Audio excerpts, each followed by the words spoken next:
see. So class, I hope I am audible. Let me just check. Yeah, it feels I'm audible. The recording has started. Good enough. Okay, class. So good morning, all, and I hope all of you have come to the campus of IIT Patna. So once again, welcome you all.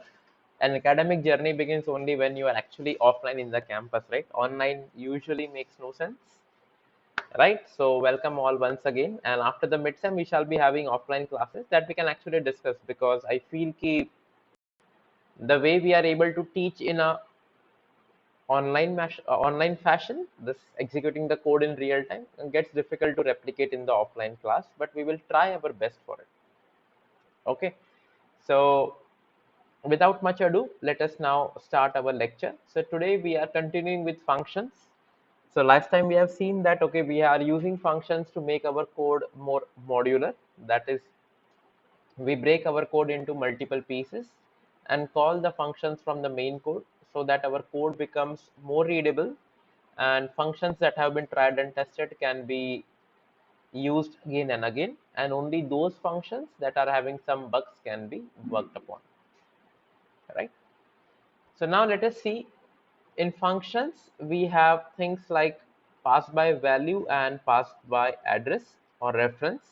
So we will just look how the things actually happen, right? So as always, I will share the code and we will look into it, how the things actually run. So in this case, you will see that I am having a swap function in which we have two integers which are being passed, which are x and y. Okay. So now let us see.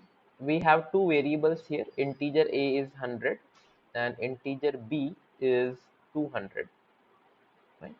So before swap, the value of a, I'm just printing these values, right? Value of a is a, value of b is b, and then I'm calling a swap function. So in the swap function, if you see, I'm passing the values 100 and 200. Right? A is 100. So internally, swap basically has these kind of functions, 100 and 200. So what will happen here? You can see there is no variable to the left hand side of the swap, right? It's a void function, so we need not return anything, right? And now in the swap function, what will happen? This a and b, I am passing it as x and y, fine. So I will tell you that even if it is a and b, let me just keep it a and b, rename symbol to a,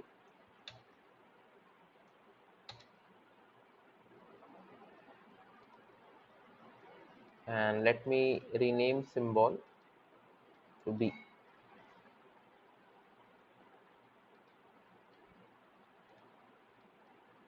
So this is a and b. Okay. So first, let us see the logic of swapping two numbers, right? So for example, here we have a is 100 and b is 200, right? Let us see how the logic actually works. A simple example here would be, we take a temporary variable, right? And I am writing a and b, right? So this is a circle, just move it in a cyclic fashion, right? By moving in a cyclic fashion, I mean, so when I start with temp, assume this is a 12 o'clock, temp to a, right? So what I do, I write the logic as temp is equal to a, right? Then I write this logic, a is equal to b, and then finally this arrow I follow, b is equal to temp, right? So let me make three boxes in memory, a, b, and temp. So in C, you know, the assignment basically is done from RHS to LHS, right? The RHS value goes into the LHS value. So what was A and B? A and B was 100 and 200. So let me just change the pen color. So A is 100, B is 200, and temp we have still not defined anything. Usually the latest compiler give the value as 0. Older compilers were giving garbage values or some random values. Fine. Now, when I write the first statement, temp is equal to a, so what happens in the memory? So the value of a will be copied to temp. So this is copied to temp. So what will happen? A will remain as it is. Now temp will be overwritten with the value 100, right? Because I'm writing temp equal to A. A was having value 100. So the value of A also gets copied to temp. So now A has a value 100 and temp has a value 100. Then what I do? I copy the value of B to A. This is copy value of B to A. So B will remain the same. What will A become? A becomes 200, right? So A is now crossed out and A becomes 200. Now what I am saying, temp is equal to B, right? So temp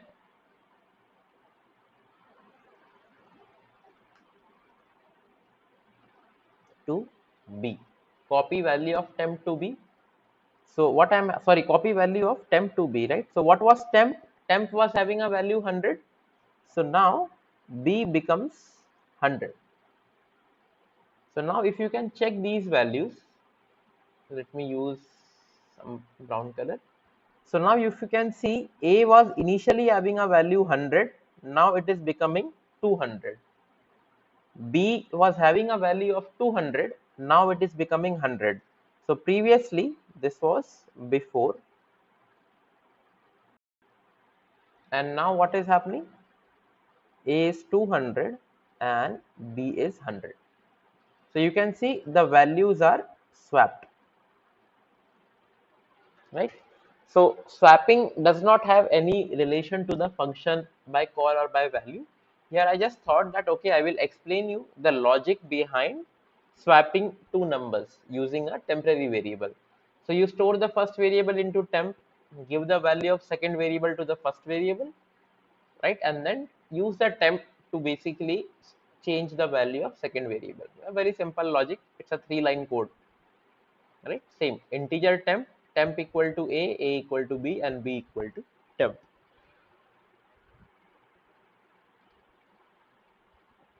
Right. So now let us see this code.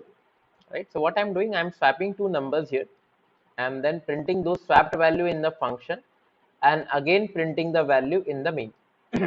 Right. So let me just execute this code, and just let me write stdlib.h just to clear the output. System CLS. If somebody is using Linux, they need to use clear. Similarly for Mac users also, right? So now you can see my output has come on the screen. Before swap, value of A is 100, which is of course because we had A and B as 100, 200. Before swap, value of B was 200, which is perfectly in the swap function, right? So in the swap function, what happens? We call the swap function, and in the swap function, value of A is 200 and value of B is 100,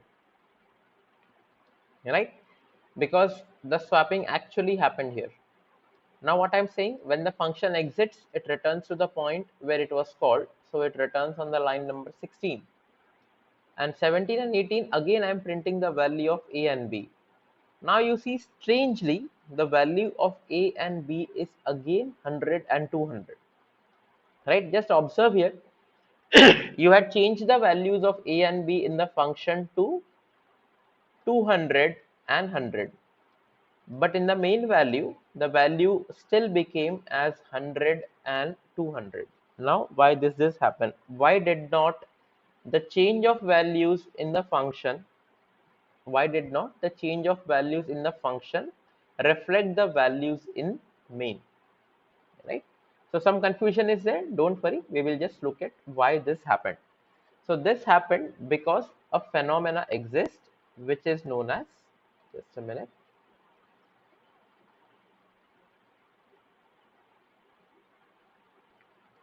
a phenomena exists which is known as pass by value,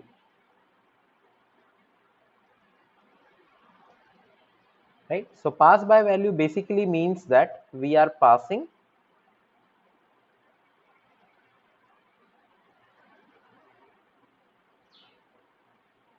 arguments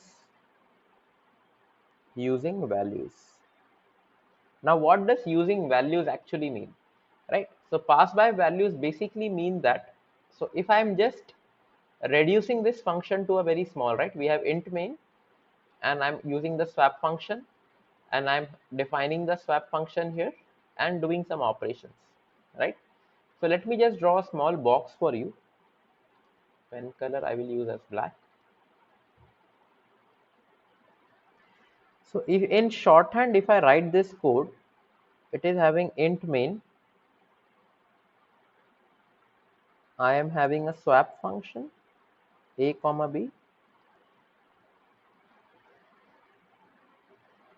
Here I have void swap int b, and I'm just writing swap logic, right? So now when I say I am doing something which is pass by value,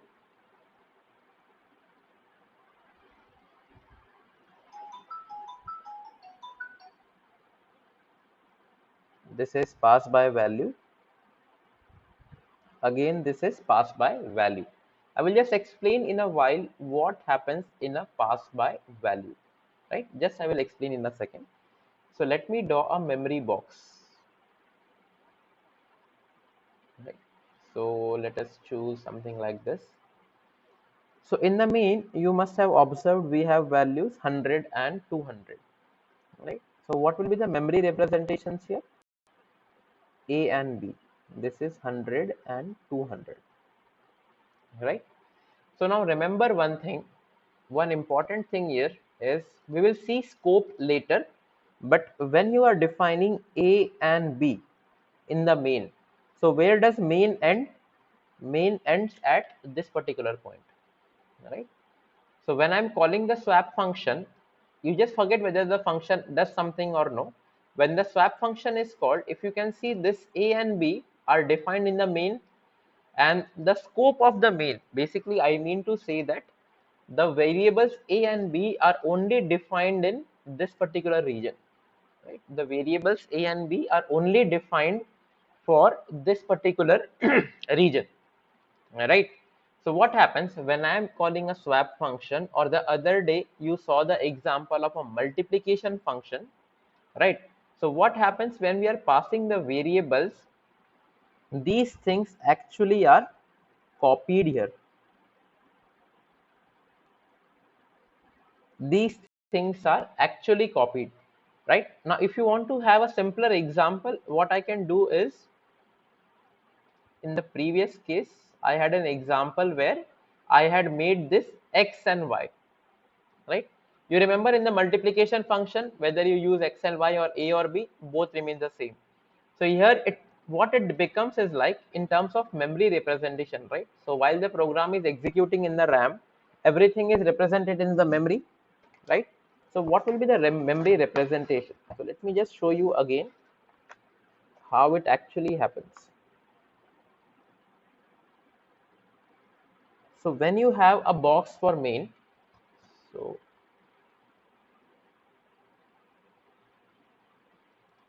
I will clear the doubts in a while. Let me just first explain you why does the swap does not happen in the main, right? So you are having main A and B as 100 and 200. So for every function that you define, let me change the pen color.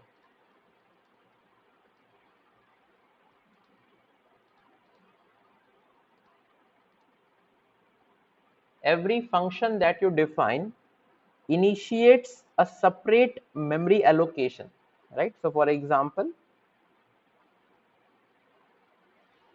so when we are defining a swap function and calling swap a comma b, I am basically, as I said, the execution of main is paused. So in this swap, there is a different memory representation for the function. If you have, let's say, a multiply function, then the multiply function will have its own memory representation, right? Now here what happens, I am defining a and b. Basically I was passing a and b here. So in this case, basically what happens here, these variables are copied. So copied, you can just remember like it's a Xerox copy, right, or a photocopy. We use Xerox machines, right, to take the assignment from friends and then later on copy it. Same things. So the value of 100 and 200 are basically copied in this function. This is a Xerox copy. You can take your assignment from a friend and take a photocopy or a Xerox of it and scribble on the Xerox. Does any changes happen to the main copy? No, right? In banks also, we submit a Xerox copy to the cashier, or any organization, we submit a Xerox copy, right? Because original we need to keep. So now whether with that Xerox copy he tears it off, he scribbles or does anything, the main copy is untouched. So the same happens in pass by value. The value of a and b were passed to the function. It had a different representation. So this a and b were copied into the memory location that was reserved by the computer system into the RAM, and this value is a as 100 and b as 200.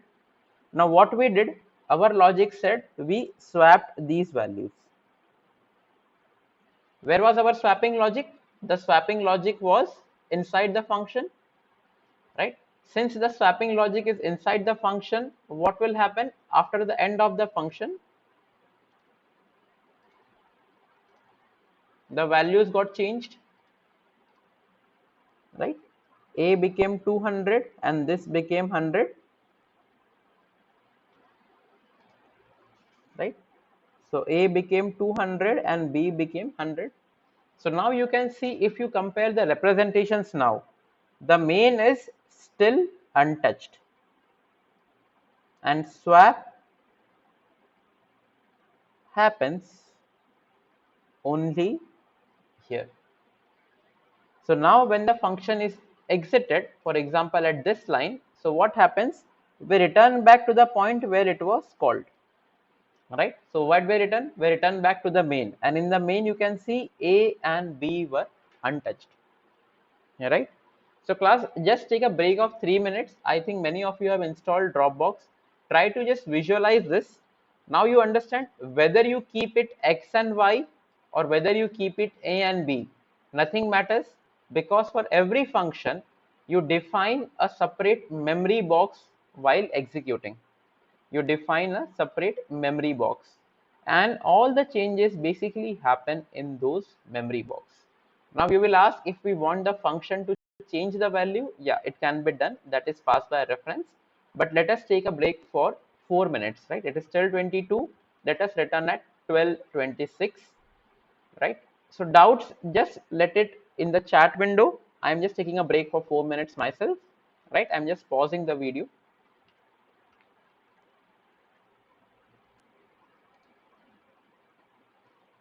Yeah, class. So back after the break. So you got a little bit of hang of it. So just let us see once again. We have a main function that has the variables a and b. Let me just go back to the drawing board. So that has functions a and b. I'm calling a swap function of a and b. So what happens? The variables which are defined for the function, you can see in this rectangle and this rectangle, there is no overlap, right? It's not a shared space. They have their own independent spaces, right? So a and b, the values are copied or Xeroxed, right? Basically, if you remember the term Xerox, it is better because we can visualize. I'm getting some assignment from my friend in the Xerox form, and then I can scribble the Xerox, or I can handle it, I can tear the Xerox. Nothing happens to the main. Same things, A and B gets copied here. Swap logic works on this memory location, right? So the swap basically happens in the function only and not in the main part. So now when we see this logic here, before swap, value of A is 100 and B. In the swap function, A and B is 200 and 100, and after swap the value is again 100 and 200. So this phenomena where you are passing values into the function, right? Technically, you see, you are passing a and b. So what is going in the function? It is going 100 and 200. So if you see, 100 and 200 are values, right? So basically, what are you passing in the function? You are passing values in the function, right? Hence, this method is called pass by value. Pass by value. So this values basically are Xerox. Somehow Indian use the wrong word. Xerox is the name of a company actually. The technical right term here is photocopy, but it's okay. We Indians love to use such misnormals. So Xerox, right? So whatever changes happen here happen on the Xerox copy. And since everything is happening on the Xerox copy, when you are passing A and B, collecting it as A and B or collecting as X and Y, it does not matter. Irrespective, the values won't have changes in the main value, right? The values won't have changes in the main values, right? So this was about pass by value. Swap by value, basically swapping is a very standard example that helps us visualize this, right? Second thing, if you see our multiply functions that we did in the previous class, that again was a pass by value. All the functions that we have seen, add, subtract, everything, it is pass by value, right? Now let us see some basics of pointers, right? Some very basics of pointers. So pointer is a topic which everybody dreads of. I mean, everybody is actually told pointer is tough, pointer is tough. It's not tough. Just simple plain mathematics, and if you can have a good memory visualization, it will be very easy to actually operate upon. All right. And I will try my best to make the things as clear as possible to you.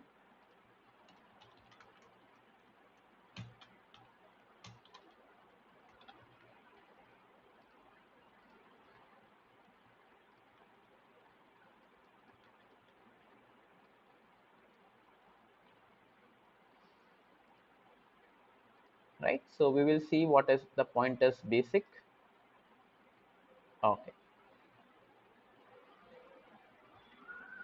So now if you see at this particular example, in this particular example, what happens? I am having A and B, right? So now this is memory, right? This is memory, this is a memory. If I have a multiply function, this is a memory location. So in computer system, whenever you say, okay, this is a memory location, every memory location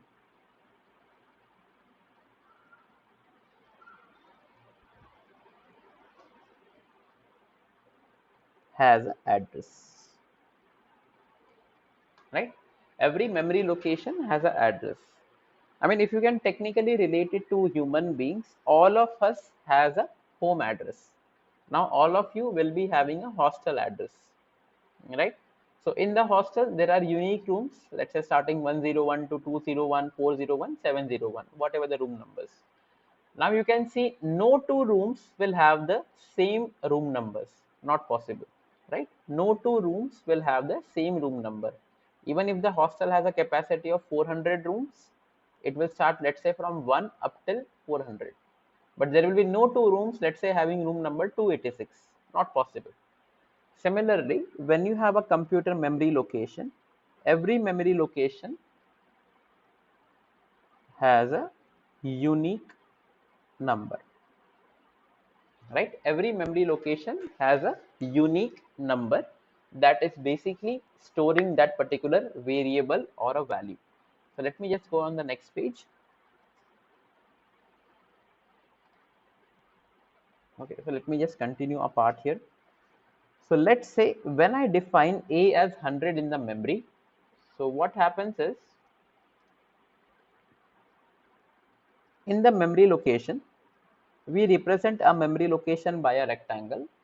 So this value is stored, right? So let's say if I ask you, okay, what is the state and the city that you stay? So let's say you say, okay, Patna is the city and the pin code is 800001, something like this.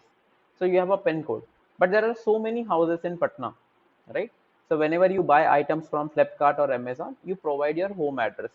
that gives your block number, flat number, colony, and all those things. Similarly, now just remember one thing, when I'm storing a is equal to 100, let's say I'm storing integer a is equal to 100. So somewhere in the memory location 100 will be stored, right? And as I said, with every memory location, let's say there is an address in the sense just like your home address. So you are staying in a flat, and that building, let's say, has 80 flats, right? So room number 1, 2, 3, 4, and up to 80. So you what you will say ki, okay, my room number is, let's say, 78, okay, located on the 7th floor. Fine. So similarly, what happens in a computer memory location? So in that building, you have 80 flats. You are staying in room number 78. Similarly, in computer locations, when you define a is equal to 100, somewhere in the memory 100 is stored. So this memory, if you try to relate, it's like a room number, right? It will have a unique address. So let me write address, and this address can be random values, right? So if you execute on your terminal, it will give some random values. So let's say that random address is 987452188.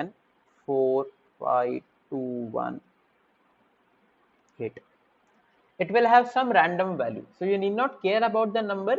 But now you can see with every variable 100, let's say every variable a, I am associating a number. Let's say a is 100 here.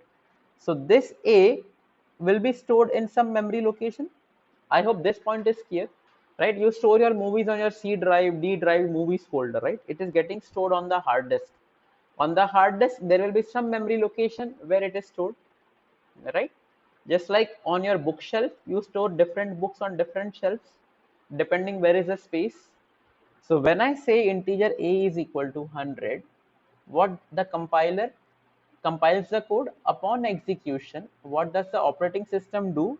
It locates a free block in the memory. Free block means free location, right? You must have remembered when you copy a movie, and if you don't have sufficient space, the operating system tells you you do not have sufficient space to copy this file, right? So first thing what it does, it checks a free location, and then how much bytes an integer require?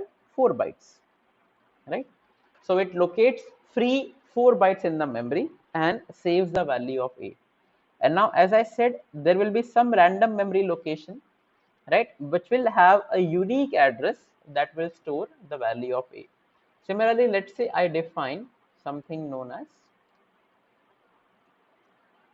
b is equal to 1, right? Let's say integer b. So what will happen? The operating system will store the value of b as 1 in the memory. And now since it's a memory, it should have a unique address. So it will not have this address. It will, let's say, have a address 9874, let's say 6251, some random address. So this is the address,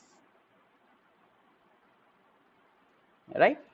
So basically, when you say, and see, the address will never change. So let's say today you are staying in, let's say, some flat number 78 of a particular building. So it may happen that you may leave that building in some years down the line, you may have brought a new flat, but that flat number 78 will always remain. That never changes. So the address never changes, right? Because this particular memory location is always there in the memory. This particular memory location is always there, just like your hostel rooms, right? Previously some other students stayed in the hostel, now you are staying. After 4 years, some other students will stay in the same room, but the room number remains the same. The memory location remains the same in the memory, only the values keep on changing upon every execution, right? So got this idea? So now if I want to display the value of a, what I do %d printf, and then I display the value of a, right?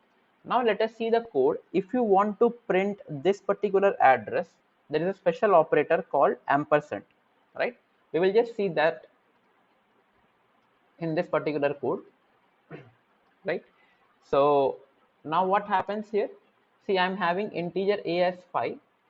I am printing the address is, right? So now you can see, okay, so let me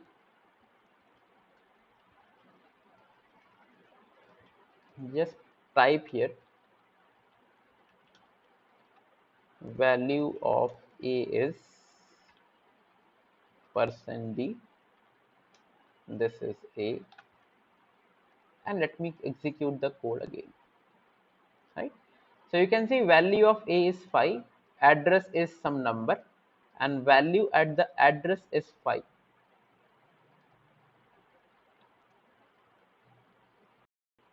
Okay, so yeah, Pushkar, tell. I am yet to explain, although, yeah, tell. Address, it is in the hexadecimal form, but because this is the first lecture and there are many students who are learning C for the first time, so I don't want to confuse them with the hexadecimal representation, right? So guess you know these address, so this doubt we will take later. And any numbers can be converted to any form, right? So we will just hold this doubt for later on, but addresses are always hexadecimal in the memory, guys. So those who are new to C, just forget about hexadecimal and all those things, right? Need not worry, right? Exit, basically what it does, it does not execute anything which is written after exit. So I just wanted to keep the program output a very simple one, right? So now let me make another memory representation so that you can get a hang of it. Again, I'm saying don't worry about pointers. If you just make a memory diagram the way I am making, things will be very simple, right? So now we have a as 5, and if you can see this address, I'm getting as 6422300. Again, this will be random when you make executions on your machine. It will be some other value. Fine. So now let me write a is 5, right? The moment I define integer a is 5, few things happen in the memory. So the moment you define a is 5, the computer makes a box in the memory which is free and stores the value of a. Along with the value of a, it basically assigns some address, right? So in this case, what is the address? 6422300,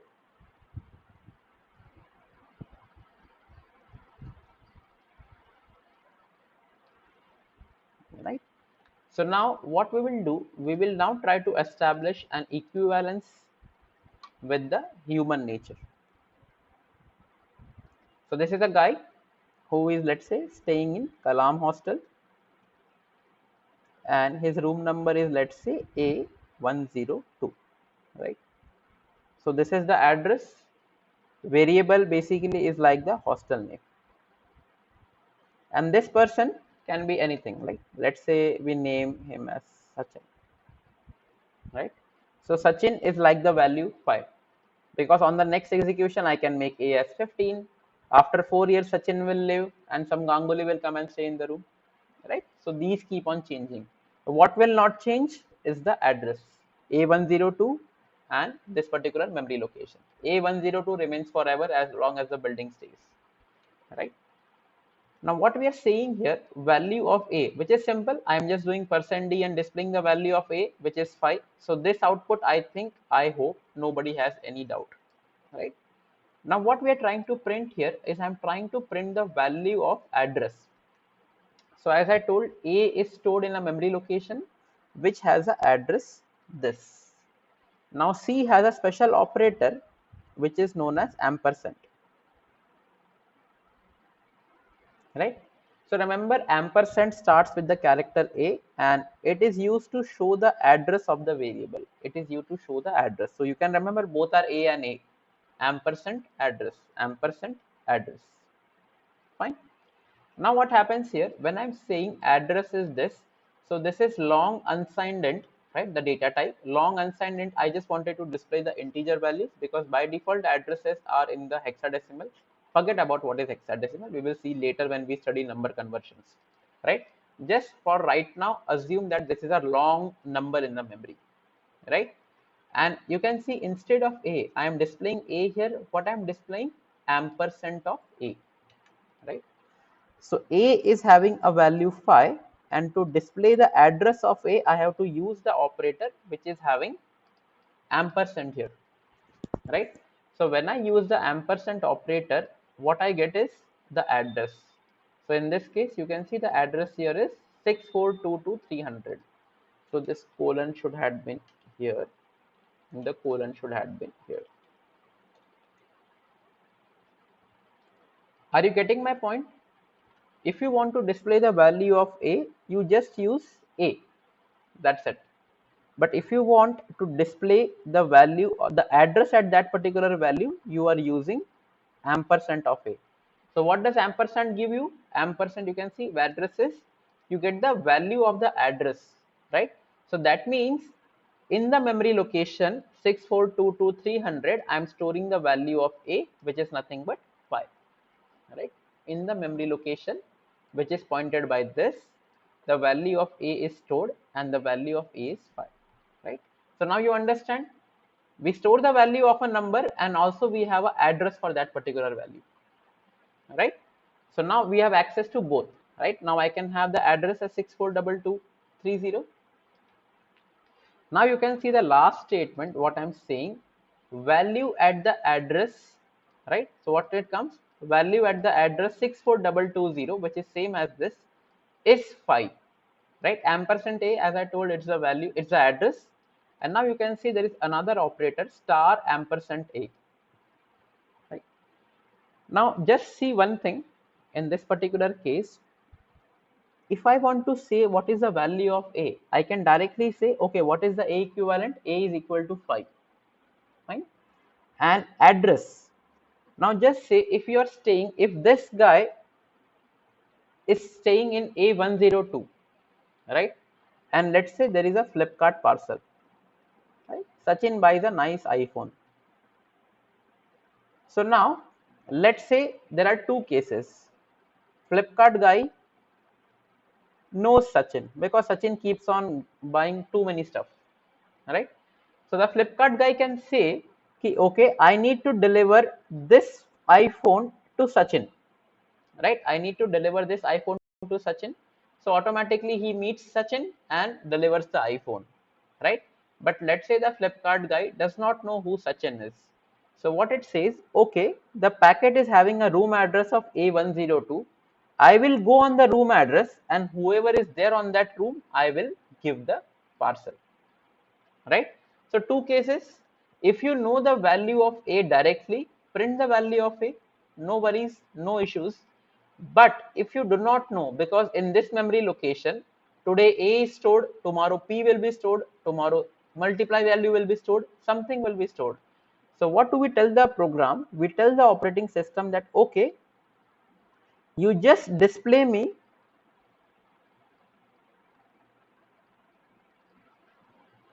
the value stored at memory location, right? Just try to relate it to a Flipkart delivery boy. He just checks the room number and comes at the door. For him, it does not matter whether today A102 has Sachin or Ganguly or Dravid or anybody. He just comes to this particular address because that address is unique to that room. Similarly, in this case, what I am telling, instead of displaying the value of 5, I am telling the compiler that, okay, while executing, display the value which is stored at this location. Display the value which is stored at this location. And now how do we do that? See, ampersand A will give you the address, right? You can see here ampersand A is giving you the address.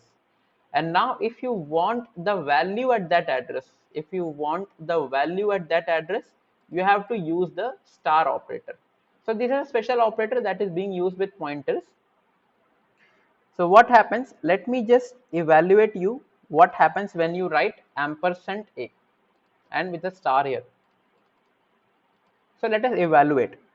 So what does ampersand A gives you? 6422300, and the star is remaining to be computed. So what does the star give you?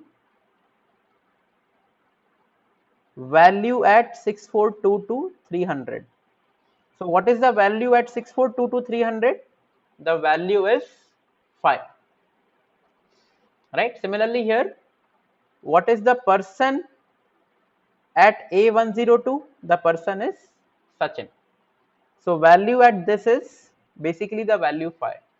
A shortcut to this is, whenever you see star and ampersand, in your mind internally, what do? You cancel out these as well.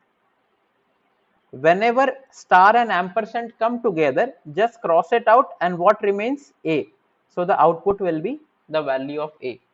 So now you can see whenever I am writing star ampersand, it is nothing but the value of A, right? So for example, so if I write value of percent D, so A comma this. So value of A is equal to percent D. So now you can see value of A is 5. I am just displaying the value of A, but the value at the displayed address, again it is percentage D, and again star ampersand A is there, right? So as I said, to display 5, you can say, okay, value of A is this, or value stored at this particular address is this. So stored at address. So what do you need for address? You need ampersand of A for the address, and to display that value, you use the star operator. So these two are the new operators that are being used, right? So class, since it's a new concept, I would like to say that, okay, for this, we will stop today's lecture, right? The same thing happens for B, right? Now, when I execute the code, you can see I am defining integer B as 25. Now I'm displaying the value of B. So you can see now B is stored at 296, right? Because every memory location is unique. Every memory location is unique. And now you can see when I store integer C, it is stored at value 292, right? You can see that there is a difference of 4 here. Can you observe? 300, 296 and 292. Why the difference is of 4? Because I am using integer data type. Integer is 4 bytes, right? So from location 300, I'm storing 4 bytes in the downward fashion. 300 minus 4 is 296. Some older compilers can also have 300, 304, 308, or some can even have random values, right? Most modern compilers stored in a top-down fashion. You start from the top of memory location, which is 300. You start coming down 296, 292, right? So there is a program for swap by reference, right? Here you can see instead of values, I am passing on the address. I will explain the details tomorrow, but in this case, let us just execute this code, right? So you can see in this case, I am passing 22 and 44. In the swap function, I am actually passing the address. So this is known as pass by address or pass by reference. So instead of values, I am passing address. Why? Because I am passing ampersand amp, and we already see on our drawing board, ampersand of A gives you the address. So in this case, you can see I have a swap function here with the star operator.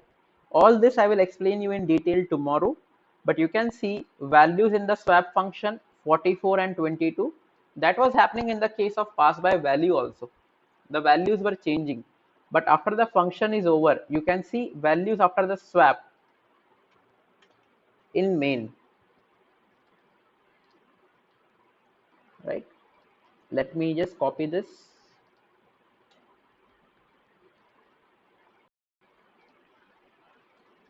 So when I run the code, you can see values before swap, in main, M22 and 44 values in the swap function. When we are passing by values, this was 44 and 22, right? And let us keep it 100, 200 to make it the same program. 100, 200 in the swap function, it is 200 and 100. And now you can see the important point here is value of swap in the main is 200 and 100. So you can see it is reflected. 100 and 200 were the initial values. Now it is 200 and 100. We will just see the pass by value example once again.